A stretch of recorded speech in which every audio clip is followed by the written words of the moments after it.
Hey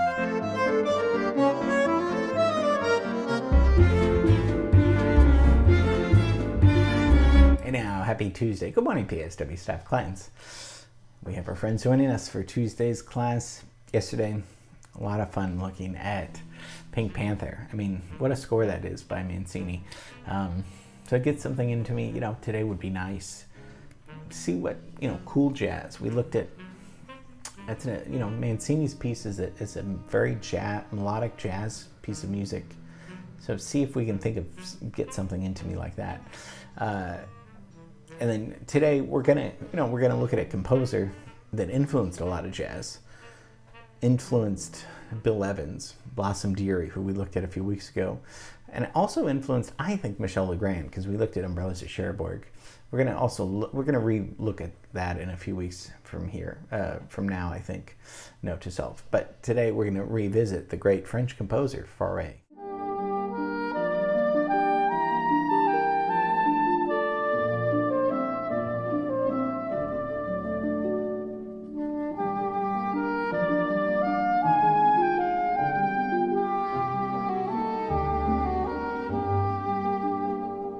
Fauré, French, look at that name. French composer, organist, great organist, pianist, and also teacher, very great teacher, and taught Ravel. We know Ravel, that was his student. Also, the great Nadia Boulanger, who was maybe the greatest teacher of the 20th century, one of the greatest teachers, definitely music teacher. They both studied under Fauré, so, he's got some street cred. One of the most influential French composers, though, of his generation. Influenced a lot of 20th century music, so he's writing this at the end of the 19th century. So, what is that? That's mostly romantic is 19th century, right? Then we get into Impressionism with Debussy, Ravel, but that's going to start mostly with Erik Satie and Fauré. So, okay, let's go over to where he's born, southern France. Let's go from Tuscany, where Dark Eyes was filmed, because we looked at that yesterday. Let's go to southern France. He's born in 1845, so he's born right around Rimsky-Korsakov, because we looked at him a few weeks ago. But he's before Debussy, before Ravel. So he's one of the fathers of Impressionism music. We know that Impressionism is the same, with art, Monet, and, described by brushstrokes and the, play of the light that and, the edges.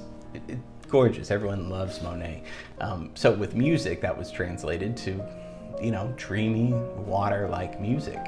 We talked about how does music sound like water, but, when you listen to this,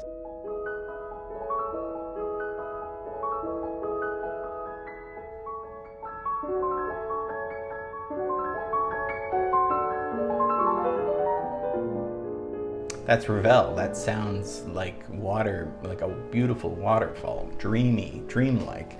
That's Impressionism, but that starts really with Erik Satie, who we did a whole class on, and Fauré. So what does that tell you? It comes from France. It's starting in France with these great thinkers. So he's before Ravel, Debussy, Saint-Saëns. He's friends with Saint-Saëns. He's gonna they have a lasting friendship, but Saint-Saëns is right a little bit older than him. And then he dies in 1924, so 79. So think of what he saw. Chopin's writing when he's born, so mid 19th century romantic Chopin, Wagner, those guys. Then he's gonna see Ravel, and then he's gonna die when the jazz age is coming in. So he's going to see a lot of that music. And there's a little bit of jazz in Fauré as we listen, mostly because he's very well known for his songs. Not really a symphony, opera writer. Of course he can do that. But mostly his songs, chamber music, and a requiem, which we're going to listen to at the end. So it's going to be a lot of fun. So he displayed a talent as a pretty young boy. When he was 9, he was sent to a conservatory. And he was training to be a church organist. That was that's how he made his income, and a choir master. And then this is where Saint-Saëns is one of his teachers and became a lifelong friend. So made a living as a teacher and an organist, for the church. The church gives you a good income every week. And then became director of the Paris Conservatory, which we've talked about is one of the greatest music schools in the world. Didn't have much time for composing, so would spend summers, often like other composers like Mahler, where you would retreat and go away for the summer and compose for the summer.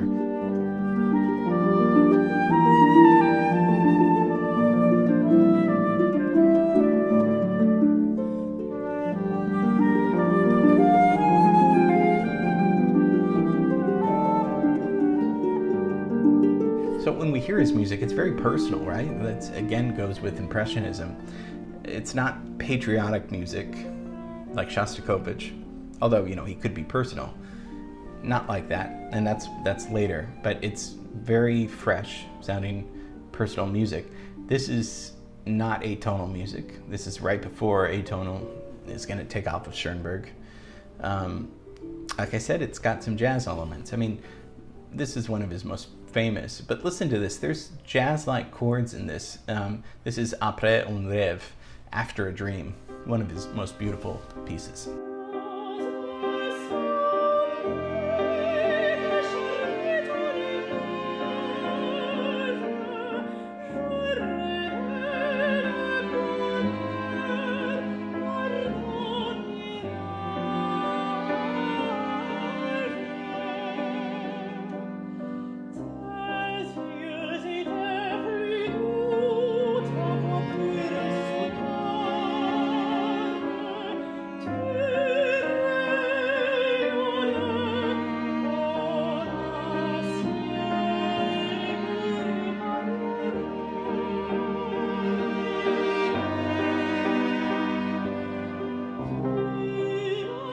There's a lot of minor 7 chords, minor 9 chords. Where does that come from? I mean, Bill Evans loved this stuff and would use this in jazz.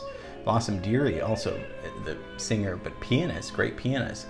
Those 50s jazz pianists, been Bud Powell, they were taking harmonies from Ravel, but also from Fauré, because if you think of this, that's what we just heard, that's a song, right? I mean, that's just like a song you would write in, Tin Pan Alley. It's just different harmonies, but it's like an intro, then a voice sings. And so he's creating the early song, and we looked at that with Schubert. Schubert was way before doing lead, right? Lieder, the German, song. Well, with French, you get the art song. So these are songs, and we went all the way back to Monteverdi, right? And Renaissance songs. So songs have always been going around, but these are more modern songs. He's becoming, because he's right when this was written in 1878, Après un rêve. So that's right into modernism, right when the 20th century starts. So it's that's why it still sounds really pretty relevant and fresh and modern sounding, dissonance, but still a lot of melody in it. Probably another one of his most famous is the Pavane, F sharp minor. It was written in 1887, so still around the same time. It was originally a piano piece, and then he orchestrated it for a smaller ensemble, a smaller orchestra. Pavane's a Spanish dance, so a lot of composers have done that, but listen to how beautiful this is.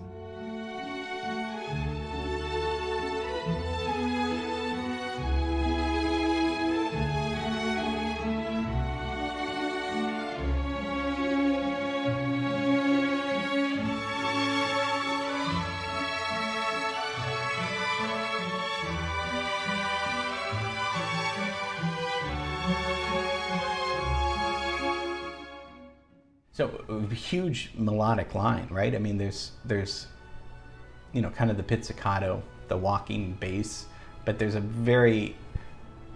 pretty contemporary sounding melodic line over it. I mean, this is stuff you can whistle. This is stuff you can sing. These harmonies are beautiful.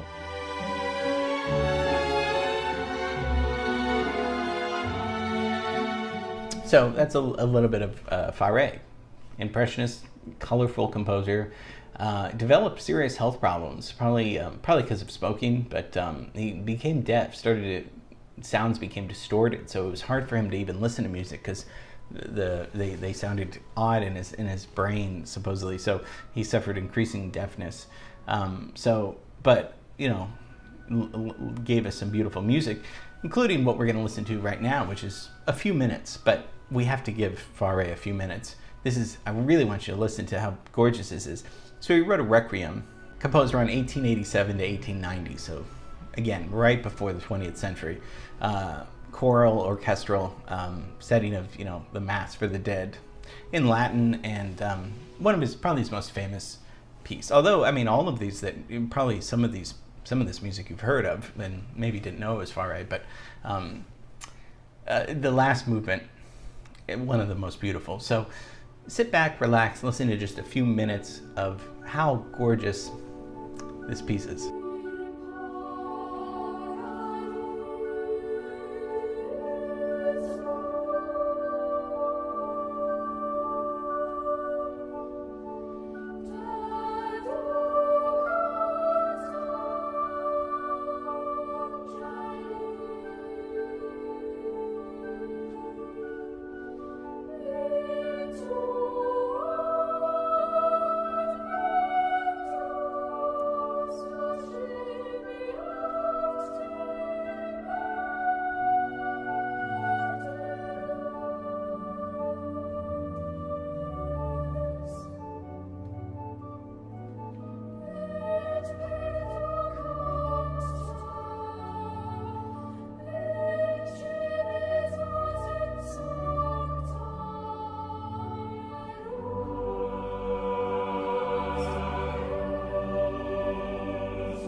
That's the very last movement of the Requiem in Paradisium.